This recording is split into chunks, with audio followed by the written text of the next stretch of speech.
Friends, सबसे first number proverbs है हमारा, दीवारों के भी कान होते हैं। यानी कि अगर कोई हमें कोई बात कह रहा है और वो जोर से बोल रहा है, ठीक, और उसे हम बोलना चाहते हैं कि धीरे बोलो, तो उसको हम बोल सकते हैं कहावत की तरह से, दीवारों को भी कान होते हैं। और इंग्लिश में बोल सकते हैं वॉल्स हैव ईयर्स। दीवारों के भी कान होते हैं, वॉल्स हैव ईयर्स, इस तरह से बोल सकते हैं।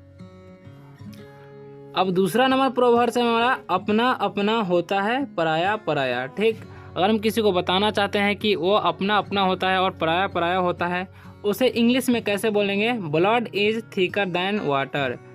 Blood is thicker than water. अपना अपना होता है पराया पराया। Blood is thicker than water. और उसी तरह से है, यानी कि कुत्ते की पूंछ कभी सीधी नहीं हो सकती। इसको हम इंग्लिश में बोलना चाहेंगे तो इसको इंग्लिश में बोलेंगे, a leopard can't change it spots. A leopard can't change its spots. अगर कोई गलती बार बार करता है और सुधर नहीं रहा है, उस समय में इसका प्रयोग कर सकते हैं। अब है थोथा चना बाजे घना। थोथा चना बाजे घना, इसको कैसे बोलेंगे इंग्लिश में? Empty vessels make the most noise. Empty vessels make the most noise. इसका मतलब मुझे भी नहीं पता है इसका मतलब क्या होता है, ठीक, लेकिन आप इसको इंग्लिश में अगर बोलना चाहते हैं तो इस तरह से बोल सकते हैं। ठीक, अब उसी तरह से है अधजल गगड़ी छलकत जाए। अगर हम किसी को बोलेंगे अधजल गगड़ी छलकत जाए, तो इंग्लिश में कैसे बोलेंगे? Shallow water makes much noise. Shallow water makes much noise, इस तरह से बोलेंगे। अब उसी तरह से है कुतुब मीनार कोई एक दिन में नहीं बना था। कुतुब मीनार कोई एक दिन में नहीं बना था। Rome wasn't built in a day. Rome wasn't built in a day, इस तरह से बोलेंगे। उसी तरह से है नाच न जाने आंगन टेढ़ा। नाच न जाने आंगन टेढ़ा, ठीक, उसको इंग्लिश में बोलेंगे a bad workman blames his tools.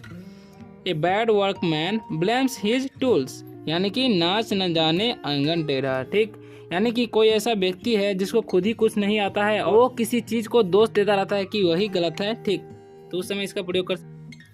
अब है जिसकी लाठी उसकी भैंस। जिसकी लाठी उसकी भैंस, तो बोलेंगे might is right. Might is right. जिसकी लाठी उसकी भैंस, माइट इज राइट। ठीक, इसका मतलब होता है कि जिसमें ज़्यादा दम है वही ज़्यादा जीतेगा। यानी कि कोई मुकाबला हो रहा है तो बोलेंगे जिसकी लाठी उसकी भैंस, मतलब जिसमें ज़्यादा दम है वही जीतेगा।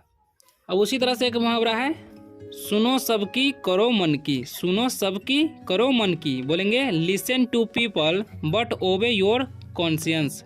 Listen to people but obey your conscious, इस तरह से बोलेंगे। सुनो सबकी करो और मन की, तो इस तरह से हम बोलेंगे। ठीक, अब उसी तरह से है बहती गंगा में हाथ धो लो। बहती गंगा में हाथ धो लो, ठीक, इसको बोलेंगे इंग्लिश में make hay while the sun shines. Make hay while the sun shines. ठीक, अब उसी तरह से है दान में मिली बछिया के दांत नहीं गिने जाते। यानी कि दान में मिली बछिया के दांत नहीं गिने जाते। यहाँ पर बछिया मतलब होता है गाय का बच्चा। ठीक, तो beggars can not be choosers.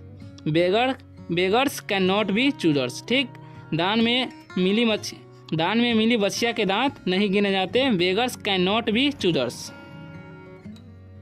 अब उसी तरह से है सांच को आँच नहीं। सांच को आँच नहीं, तो इंग्लिश में बोलेंगे pure gold does not fear the flame. सांच को आँच नहीं, pure gold does not fear the flame, इस तरह से बोलेंगे। और अगर हम किसी को बोलना चाहते हैं उल्टा चोर कुतवाल को डांटे, तो इंग्लिश में बोलेंगे the pot is calling the kettle back. उल्टा चोर कुतवाल को डांटे, तो बोलेंगे the pot is calling the kettle black. The pot is calling the kettle black. उल्टा चोर कुतवाल को डांटे। उसी तरह से है जैसा बोओगे वैसा काटोगे। जैसा बोओगे वैसा काटोगे, यानी कि as you sow As you sow, so shall you reap. As you sow, so shall you reap. जैसा बोओगे वैसा काटो। अब पछताए होत क्या जब चिड़िया चुग गई खेत। अब पछताए होत क्या जब चिड़िया चुग गई खेत, इसको इंग्लिश में कैसे बोलेंगे? It's no use crying over spilt milk. It's no use crying over spilt milk. अब उसी तरह से है, समझदार को इशारा ही काफ़ी होता है। समझदार को इशारा ही काफ़ी होता है। A word to the wise is sufficient. A word to the wise sufficient से होता है डूबते को तिनके का सहारा। तो इसको इंग्लिश में कैसे बोलेंगे हम? ए ड्राइंग मैन कैचेज एट ए स्ट्रो। डूबते को तिनके का सहारा, ए ड्राइंग मैन कैचेज एट ए स्ट्रो।